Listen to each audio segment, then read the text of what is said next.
Welcome to part 3 of the Case DC tractor project. If you haven't already seen parts 1 and 2, I'll put the links down in the description.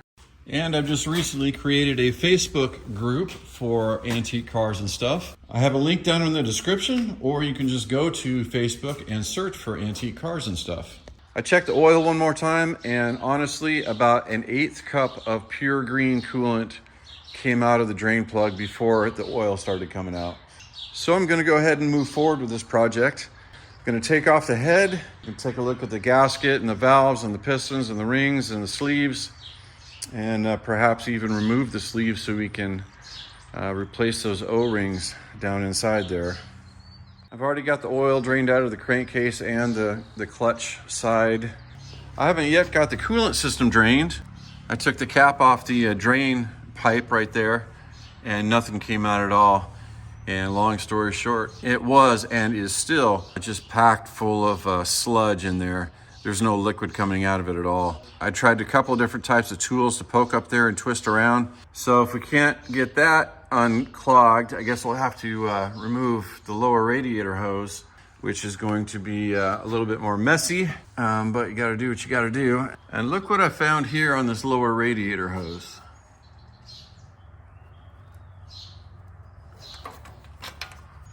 This cord was tucked way down inside there, and I didn't notice it was there until now. I moved one of my Model Ts out of the shop and up to the 3-car garage at the house. I'll have better lighting in here, it'll be dry. I'll have quick access to all my tools, and I can also use my engine lift here to lift the head off when it comes time. Because I have a feeling that head's gonna weigh quite a bit, and this lift will just make it super easy for me. Just be able to lift it straight off and then lower it back down when it's time. I also did do a compression test on this, although I didn't get it on camera. The service manual says the compression should be about 115, and my test results were, starting with number 1, it's about 82, number 2 is about 87, number 3 was 87, number 4 was about 82. So the good news is that they're all kind of similar to each other, but the bad news is that's quite a bit lower than the factory spec. So either my compression gauge is not working right, or we're down on all 4 cylinders for some reason. All right, just because I'm curious about things, this is a heater element that we found on the lower radiator hose. The element looks like it's kind of in the shape of a pretzel, more or less anyway. It's like a double loop. So this type of heating element is basically the same kind of deal that you have in your traditional water heaters. And just like the water heaters, if these elements are not completely submerged in liquid, and you put power to them, they will burn out pretty quickly. You can't run these dry. But that's exactly what we're gonna do here. You can see this one is pretty much past its life, and I'm just gonna replace this with a standard water hose. But I thought before I threw it in the trash, go ahead and plug it in and see if the element comes on. And my first goal with this process is to not get electrocuted, and the second goal is to see if it works or not. All right, there's a close-up view in it. I do have it plugged in, so let me turn the switch on and see what happens. Okay, switch is on. I see smoke. I'm actually gonna back off the camera a little bit here. Yeah, hear that cracking? That's what happens when they're not in liquid. All right, switch is off again.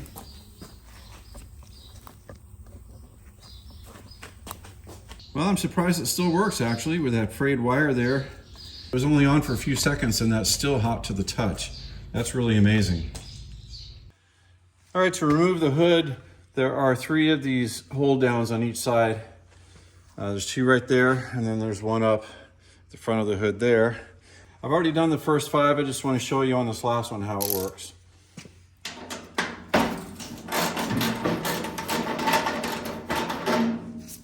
These 2 things here are like hooks that hold the nut and washer in there and hold the hood on. Some of these you can just back the nuts off towards the bottom of the bolt and leave them on there. And others, it's easier just to take them all the way off. So I've just taken them all completely off just so they're not hanging up on anything. And that's all there is to that. All right, I've got the gas cap removed, air intake stack, muffler stack, and the radiator cap. So I think the hood should just lift right off now. And I bet you she's gonna be heavy.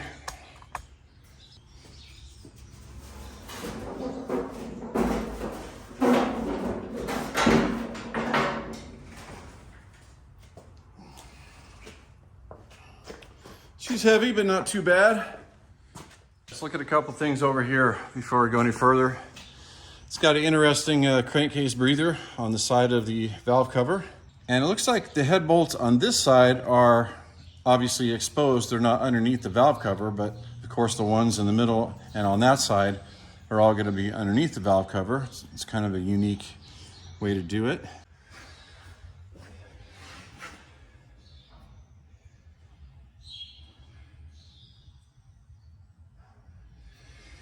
Looks like we've got some mud dauber action there. Those valve cover nuts look like they're 5/8. So let's get this valve cover off and see how the valve train looks.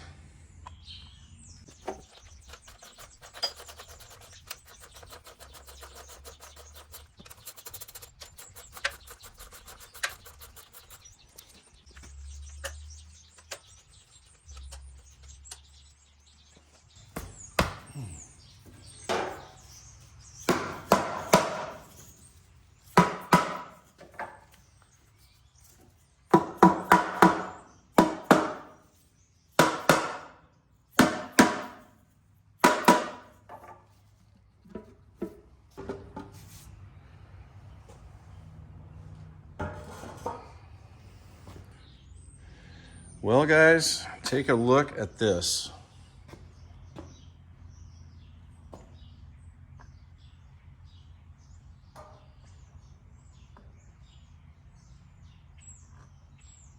This tractor has been leaking coolant for quite a while. She's even starting to rust.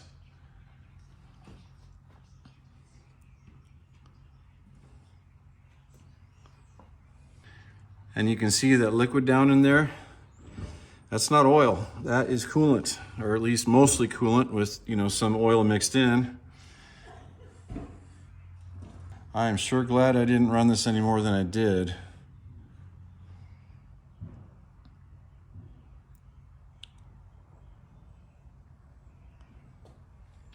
I have to remind myself a little bit that the tractor actually ran very well. So the good news is that everything is functioning. There's no stuck valves or anything like that. We'll check the push rods when we get them out. None of them seem to be excessively loose.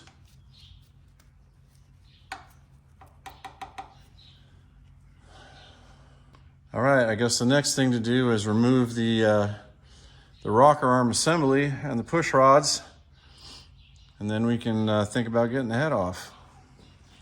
So I've been scraping around on the rocker arm assembly here, and as nasty as it is, this junk is coming off.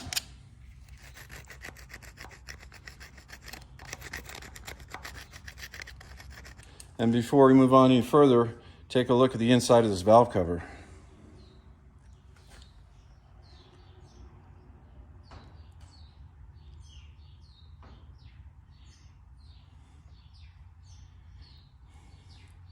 And there actually aren't any head bolts in the middle like I thought there was going to be. There's just the ones on the outside of the valve cover there, and then these ones underneath the rocker assembly. I thought there was going to be another row of them right in there, but there isn't. All right, let's get a look at the spark plugs. Number 4.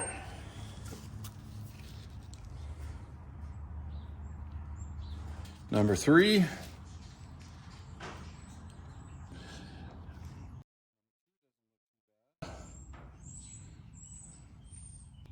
Number 1 doesn't look that great.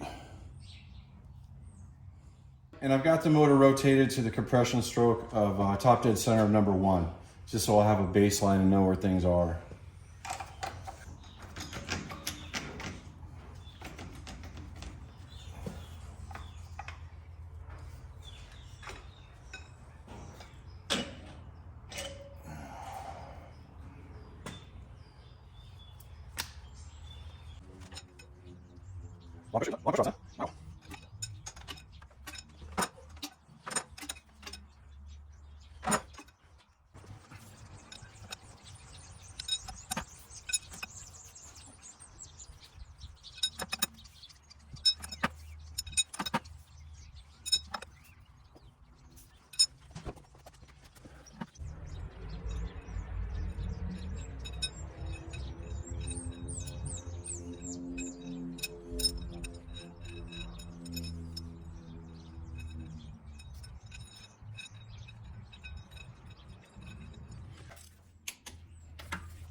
Yep.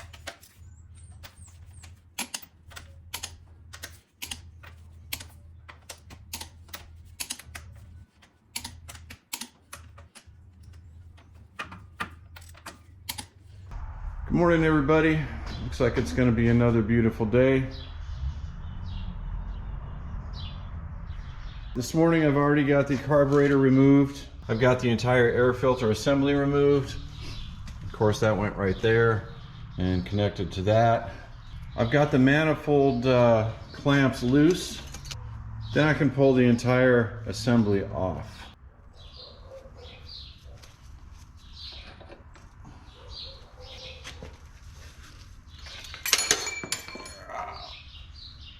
And just judging by the color of these gaskets here, it looks to me like the intake ports were sealed perfectly, but the exhaust ports might have had some leakage going on, because there should not be any oxidation in here. That would indicate that there was a gap and it wasn't sealing 100% right. Well, it looks like the only thing left we have to remove before the head can come off is this upper water neck. Looks like there's a bolt on either side. Those are pretty big, I'm guessing 3/4. And hopefully I can just remove the bolts from there and we can leave it connected to the upper radiator there, but we'll see. Well, one good thing about this disassembly so far is that none of the bolts or nuts have been rusted or frozen on. They've all come off, none of them have broken. So that's a win right there, I think. All right, I've got those two big bolts out of there. I think we're finally ready to remove all these 3/4 head nuts. So I think what I'll do is crack them loose with a wrench and then I'll spin them off with the impact. So I guess I'll start in the middle and work my way out just like I kind of would tightening them.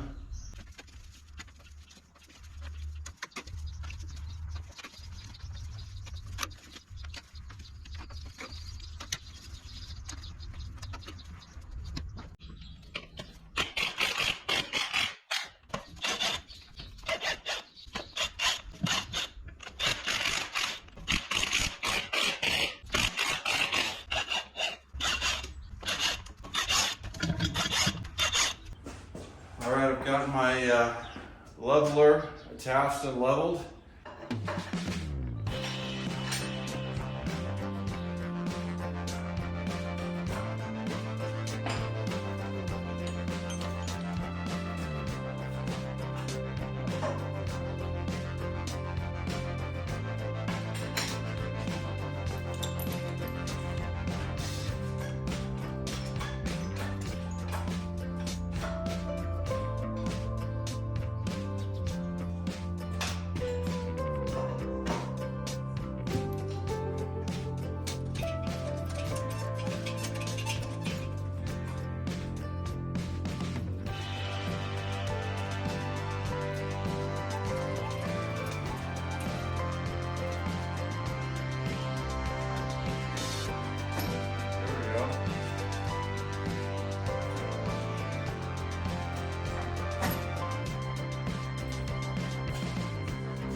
All right, let's get a first good look at this head gasket situation.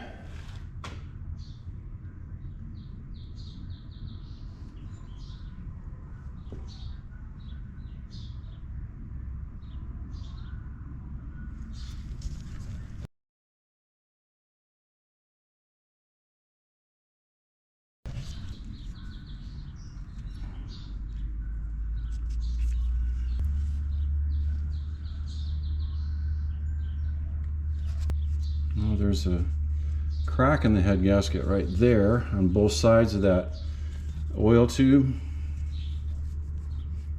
Let's keep looking.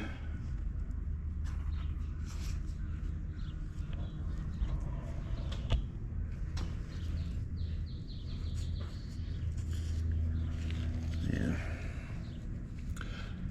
If there's sludge like this up here, there's got to be a ton of it down there on the outside of the cylinder sleeves on the bottom. That's my guess anyway. Well, let's go around the other side.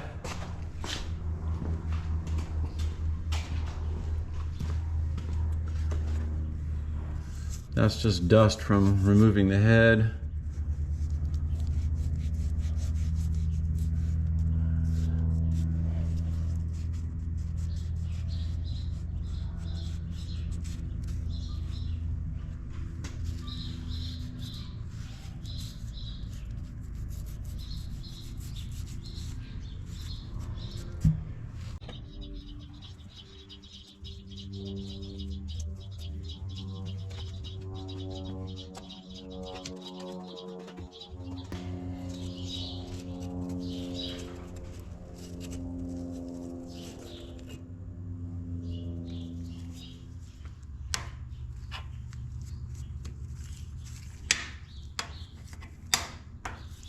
All right, we got steel pistons.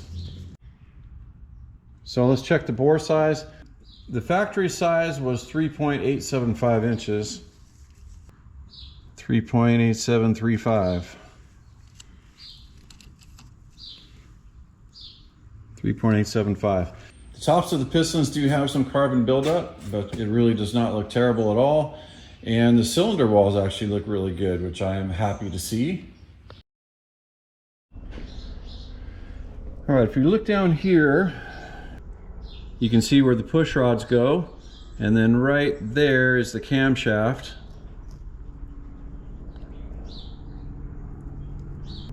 And just looking around with my eyes, I'm not seeing any cracks in the block up here. So all looks good so far as that goes. Let's take a look at this head before I start cleaning it.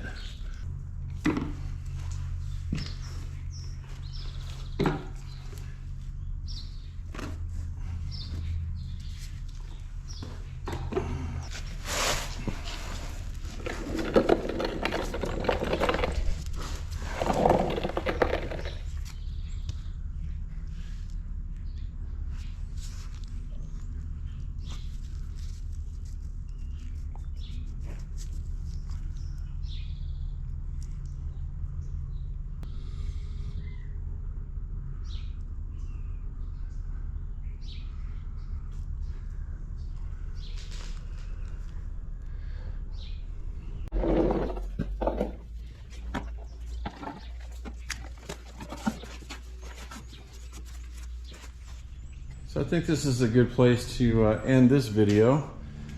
We got a lot done and learned some stuff. Because of how dirty everything is and how much sludge we found in the head and, you know, on top of the block and everything else, I think I would be doing myself a disservice if I did not remove these sleeves. You know, I'm expecting to find a bunch of crud, you know, behind the liners down in there. We'll get all that cleaned out. We'll get new O-rings on the sleeves. We'll get the block all cleaned out. And of course, we'll drop the oil pan and have a look at the lower end. But from what I see up top, the pistons seem to be nice and tight in the cylinders. The cylinder walls look really good. We haven't found anything really bad yet. Hopefully it'll just be a case of a really dirty engine, and we'll be able to clean everything up and reassemble it. So thanks everybody for watching, as always, and just a reminder, please go check out that Facebook group, Antique Cars and Stuff. Take care, everybody. We'll see you on the next video.